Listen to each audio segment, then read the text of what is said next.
بسم اللہ الرحمن الرحیم۔ اللہ دیکھ رہا ہے، اللہ سن رہا ہے۔ جب سب جانتے ہو پھر دل میں وسوسے کیوں؟ یقین رکھو اپنے در سے خالی نہیں جانے دے گا۔ یقین رکھو اگر اللہ نے کچھ دروازے بند کیے ہیں تو اس نے بھی تمہارے نصیب میں گنجائش باقی رکھی ہے کہ تم شدت سے مانگو اور وہ ہر دروازے کو کھول دے گا تمہارے لیے۔ جو راستہ اللہ تمہارے لیے چن لیتا ہے بس وہی راستہ سب سے بہترین ہوتا ہے۔ اس راستے پہ آنکھ بند کر کے چلنا شروع کر دو۔ کسی کا ساتھ ملے نہ ملے، اللہ کا ساتھ ہی لازم ہے۔ اللہ جب آزمائش میں ڈالتا ہے تو صبر بھی دیتا ہے۔ پھر یہ فکر کیسی؟ اللہ پر یقین رکھو، وہ اکیلا نہیں چھوڑے گا۔ بہت جلد تمہیں تمہاری ہر دعا قبول ہوتی نظر آئے گی۔ یقین رکھو اللہ پہ اور اپنا ہر معاملہ چھوڑ دو اس پر۔ وہ وہاں سے عطا کرے گا جہاں سے تم سوچ بھی نہیں سکتے۔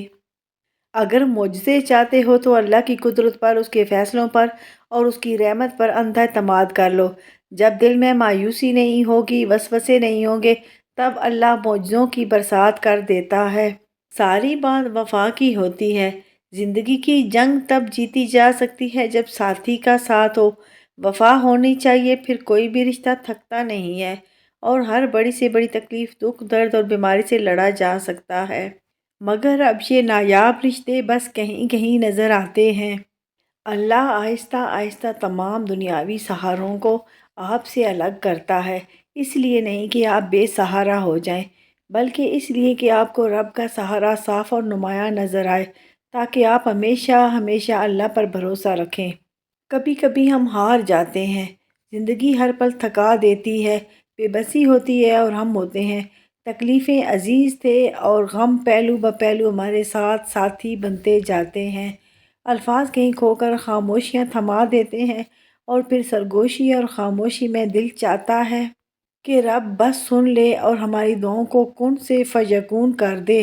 دنیا مکافات عمل ہے، کسی کا بھی صبر ضائع نہیں ہوتا۔ یقین رکھیے اللہ نہ صرف اس دنیا میں بلکہ آخرت میں بھی آپ کے ساتھ کی گئی ایک ایک اذیت کا بدلہ لے کر رہے گا، اور بے شک وہ بہترین بدلہ لینے والا ہے۔ یاد رکھیے جب اللہ کسی کو اپنے قریب کرنا چاہتا ہے تو اسے شور سے نکال کر تنہائی کی نعمت سے آشنا کر دیتا ہے۔ ہر کسی کے پاس کچھ نہیں ہوتا۔ جو لوگ جتنے مکمل نظر آتے ہیں اتنے ہی منتظر ہوتے ہیں معجزوں کے، لیکن پتہ ہے وہ مکمل اور مطمئن کیوں نظر آتے ہیں؟ کیونکہ انہوں نے اللہ سے اپنے تعلق چٹانوں کی طرح مضبوط رکھے ہوتے ہیں۔ انہیں یقین ہوتا ہے وہ دعاؤں میں رونے والے ہوتے ہیں، لوگ کیا کہتے ہیں اس سے انہیں کوئی فرق نہیں پڑتا۔ کبھی کبھی ایسا لگتا ہے جیسے ہماری دعائیں قبول نہیں ہو رہی، وہ ہمیں جواب نہیں دے رہا۔ ایسا نہیں ہوتا، وہ ہماری سب دعائیں سنتا ہے، بہت غور سے، بہت پیار سے ہماری ہر پکار پر ہماری طرف دوڑتا چلا آتا ہے اور ہماری ہر دعا کو اپنے پاس سنبھال کر رکھ لیتا ہے، کیونکہ وہ بہتر جانتا ہے کہ کسے کب اور کیسے دینا ہے۔ اس لیے نا امید مت ہو، ایک دن تمہیں وہ سب دے گا جس کے لیے تم نے اپنا ہر راستہ چھوڑ کر اس کے ہر راستے کو اپنایا ہے۔ مانگنے کا تسلسل، لگاتار بار بار پانی کی بوند اگر ایک جگہ پر گرتی رہے ٹپ ٹپ تو پتھر میں بھی سوراخ کر دیتی ہے۔ اتنی طاقت ہے تسلسل کی زندگی میں۔ کبھی بھی اچھا کریں تو اسے جاری رکھیں، ایک دن بڑے بڑے پہاڑ پیچھے رہ جائیں گے۔ اور اپنی دعائیں بھی اسی تسلسل کے ساتھ مانگتے رہیں، تاخیر ضرور ہو سکتی ہے مگر اجر گمان سے بڑا ہوگا۔ معاملات اللہ پر چھوڑ دیں، جن لوگوں نے آپ کو تکلیف دی انہیں معاف نہ کر سکیں تو بھول جائیں، اپنے معاملات اللہ پر چھوڑ دیں، مسکرانے اور خوش رہنے کی کوشش کیا کریں، اور یہ یقین رکھا کریں کہ جو زمین سے نہیں ہوتا وہ آسمان سے ہوتا ہے اور ضرور ہوتا ہے۔ اللہ کے فیصلے، تم یہ خیال کرتے ہو کہ تم پر ظلم کیا جا رہا ہے، حالانکہ وہ تو رائی کے دانے کے برابر بھی ظلم نہیں کرتا۔ وہ تمہاری تڑپ کو جانتا ہے، تمہیں سمجھتا ہے، بس وہ تمہیں آزماتا ہے تاکہ تمہیں دنیا کی زندگی میں سرخرو ہو کر آخرت میں بلند ترین مقام مل سکے۔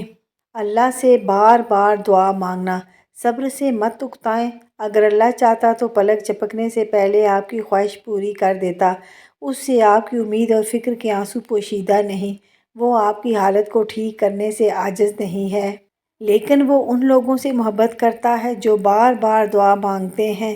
تم تھک مت جانا، اللہ تمہاری برداشت کی طاقت کو نہیں آزماتا، وہ تمہارے ایمان کا امتحان لیتا ہے اور وہ انہیں آزماتا ہے جن کو اپنا دوست بنانا چاہتا ہے۔ اللہ کو تمہاری برداشت کی حد معلوم ہے اور اللہ کبھی تمہیں اس حد سے زیادہ غم نہیں دے گا۔ تمہیں لگتا ہے اب ہم تھک گئے ہیں، مگر تھکتا تمہارا ایمان نہیں، بس حوصلہ گھبرا جاتا ہے۔ جب اللہ کن کہتا ہے تو ناممکن ممکن بن جاتا ہے اور دعائیں مقدر پہ بھاری پڑ جاتی ہیں۔ خاموش دعائیں۔